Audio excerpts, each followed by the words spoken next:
The Witcher franchise is probably one of the most popular franchises in the history of video games, especially when it comes to RPG genre in general. So today we're going to cover the evolution of the Witcher games, going all the way back from The Witcher 1, which came out in 2007, to The Witcher 3 that we have today. We're going to talk about how those games played out, what changes were made throughout the franchise to make the game into what it is today. So let's begin.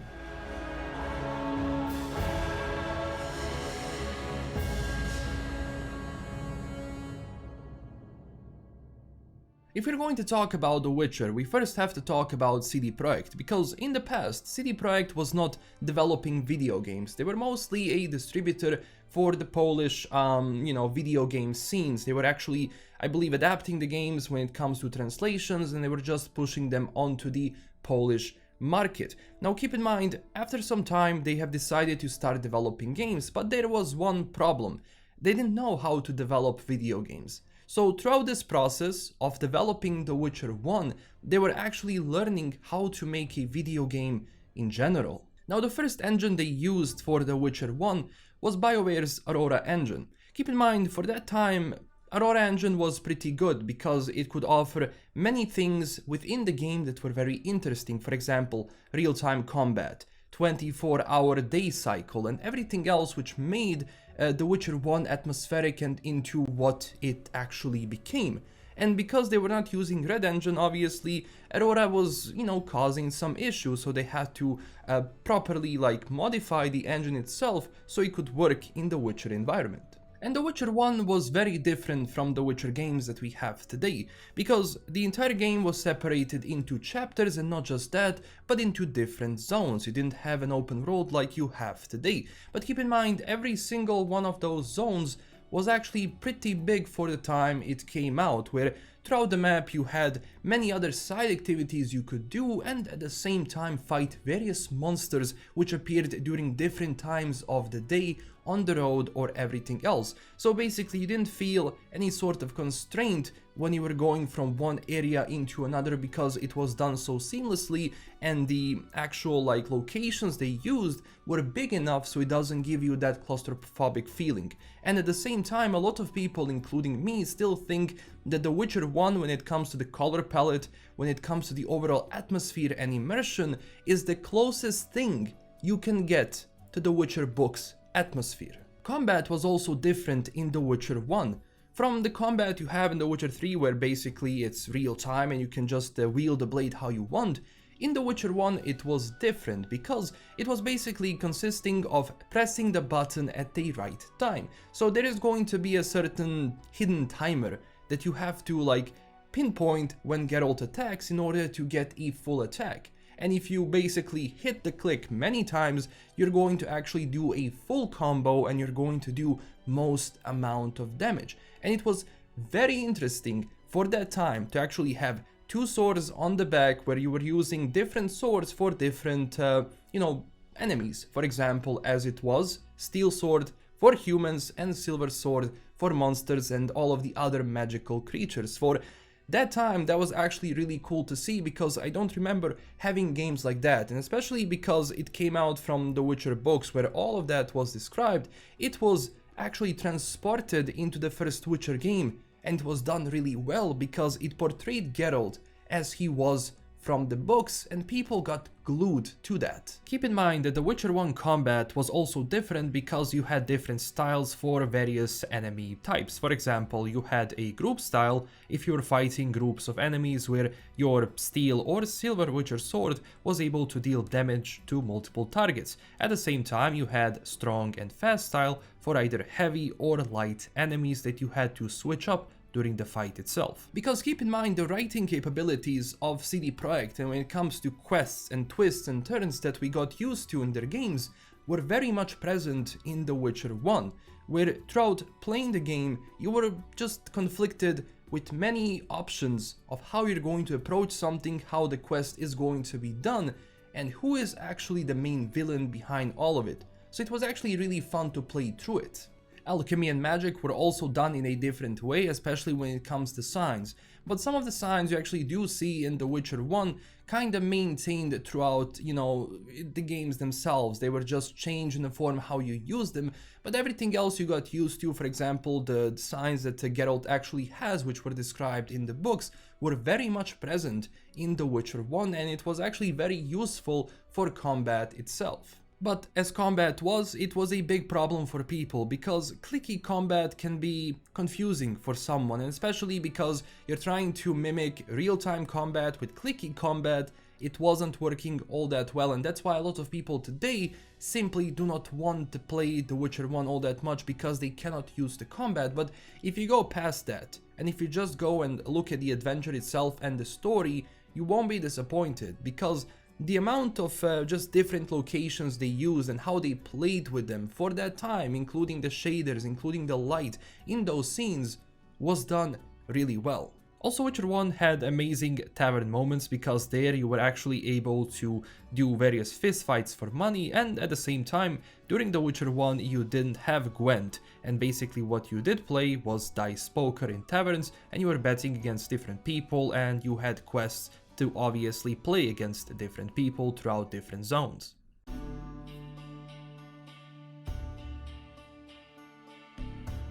But obviously, after The Witcher 1 came out, it was a relative success, but nothing too special, but it did catch the eye of people. And there is that famous image that CD Projekt actually has from their first E3, where they just had a small booth basically where you could play The Witcher demo. So that was cool to see. But then obviously appetites grew, so they had to do something with the next Witcher game. That's where Red Engine came into place. During that time, they simply understood that they cannot use Aurora Engine anymore, so they started developing their own in-house engine, that being Red Engine. And basically, Red Engine 1 version 1 was used in the creation of The Witcher 2 Assassins of Kings. Now keep in mind, when The Witcher 2 came out, that was huge. The announcements for that game, showing the graphics that the game is going to have for that time, was phenomenal, because once you go into The Witcher 2, for the first moment, you're going to see particles flying around from fire, from wind, from everything. And as I said, during that time, seeing particles flying like that, obviously in like 10 frames a second, because most PCs were not able to run that game properly, it was a sight to see. And it showed a huge progress from The Witcher 1 all the way into Witcher 2, where the game fundamentally changed how Geralt looks, how Geralt plays, and how fighting is going to be done. Because in The Witcher 2 you finally see proper combat in a form of actually being able to roll and being able to utilize certain combos and attacks, which were a lot more seamless than in The Witcher 1. Keep in mind, it was still a little bit problematic because sometimes those animations were a little bit stiff, but also for that time, that was done really well, because we didn't know how the combat in The Witcher 3 is going to look like. And you actually have people today who would argue that the combat in The Witcher 2 is better than in The Witcher 3, just because you had more impact and you had more chance to do combos than you have in The Witcher 3 itself. But Red Engine showed a huge sign of progress. You had Uber sampling, which was basically increasing the quality of the game to the point where most PCs would just crash. And even today, if you turn on Uber sampling in The Witcher 2, even modern PCs are going to not struggle, but it's going to be a very heavy workload giving the graphics that you want. And don't get me wrong, the graphics in The Witcher 2, they still pretty much hold out even to this day without showing a big sign of, getting old, or huge sign of bad textures or something like that. So even to this day, it's pretty well done. So obviously this time they were still maintaining this separate levels that you had to go throughout the game. So they were still not ready to make an open world Witcher game, but as it was in The Witcher 1, even switching different levels and areas in The Witcher 2 was done relatively well, because you didn't see a huge difference where you were going. So even going from one place to another and the transition between was done pretty seamlessly, and it was done pretty well. The game also featured huge changes when it comes to alchemy and when it comes to what sort of armors Geralt can wear, because keep in mind, in The Witcher 1 you didn't really have too many armors to choose from. You had the ones that you have to make throughout the game, and at the same time using swords and everything in The Witcher 1 was different because you were able to utilize an axe and everything else. But in The Witcher 2 that has changed a lot, because now you actually see proper swords on Geralt's back, and at the same time a huge variety of different armors, as I said, weapons, and changes in alchemy and how signs work, which made it more seamless and it made it more enjoyable throughout the game itself. And obviously with more budget they could increase the quality and just the levels of the game, where they included more characters, and at the same time they were able to tell much bigger stories, like including the dragons and everything else which was present in the second installment of the game. After that, they developed The Witcher 2 Enhanced Edition. Now keep in mind, it wasn't just a simple enhance, because the Red Engine also saw an upgrade which it made into Red Engine 2. And Red Engine 2 was used for The Witcher 2 Enhanced Edition, which basically added a lot new content, and they basically just increased the level of textures and quality which wasn't present in the original Witcher 2. And at the same time it was actually running a bit better than, at least for me, when it comes to the original Witcher 2 and the Witcher 2 Enhanced Edition. Keep in mind also, this is the first time that a Witcher game was ported onto console, specifically onto Xbox 360. Keep in mind, The Witcher 2 was never actually ported onto anything else besides that until The Witcher 3 came. By order of the Emperor of Nilfgaard, for the murder of the wounded, looting, cannibalism, you are hereby sentenced to death by hanging or torment. Now, The Witcher 3 featured Red Engine 3, which was the most upgraded engine they ever had. And obviously this time, after the relatively huge success of The Witcher 2, which had a lot more success than The Witcher 1, they had to make something bigger. And they did.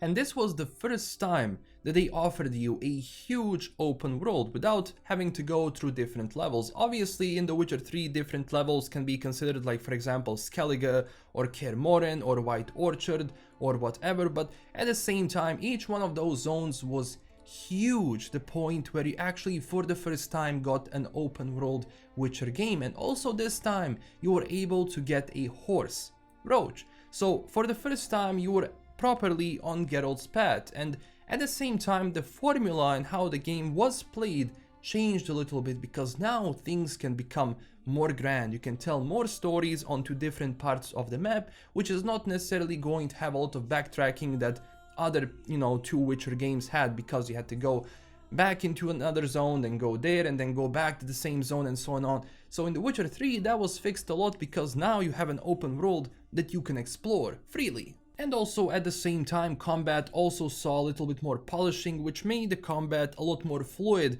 than it ever was in The Witcher 2 and Witcher 1, which sacrificed some depth to combat a little bit, but it made combat definitely a lot more enjoyable, along with using different signs, using alchemy, and using everything else. The game also featured a huge variety of different weapons and armor that you can find, upgrade, loot, equip, whatever. So to sum everything up, through this entire franchise and everything that CD Projekt was doing, one of the things which definitely captured everyone's attention was the fact that every single Witcher game was bigger, better, and just different. Because they were trying to actually, release a video game which is going to be the same in its nature, but they were releasing video games which were entirely different, using different engines, using different capabilities of those engines, features, animations, graphics, and all of that, which basically pushed them into what they are today, and everything which has happened since then, problems and whatever.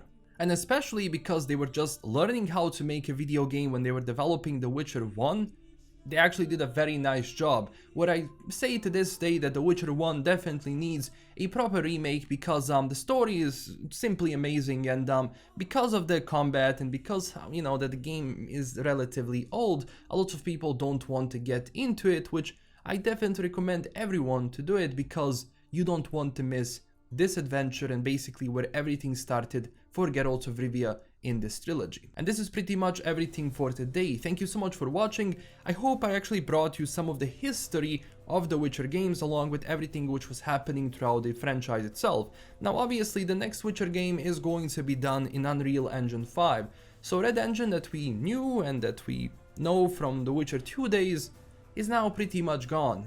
And it's kind of a sad and a good thing at the same time because it was causing them issues, but at the same time, when Red Engine was used for the first time in The Witcher 2, it was definitely a sight to behold. And even The Witcher 3, honestly, when it came out, like when you saw the scenery for the first time, it was just breathtaking overall. So this is everything. As I said, don't forget to smash that like and subscribe button. Tell me down below what do you think about all of this, and don't forget to check us out on Twitter and Discord, and also huge thanks to my current Patreon supporters. This is LKM signing out, and I'll see you in the next one. Bye bye.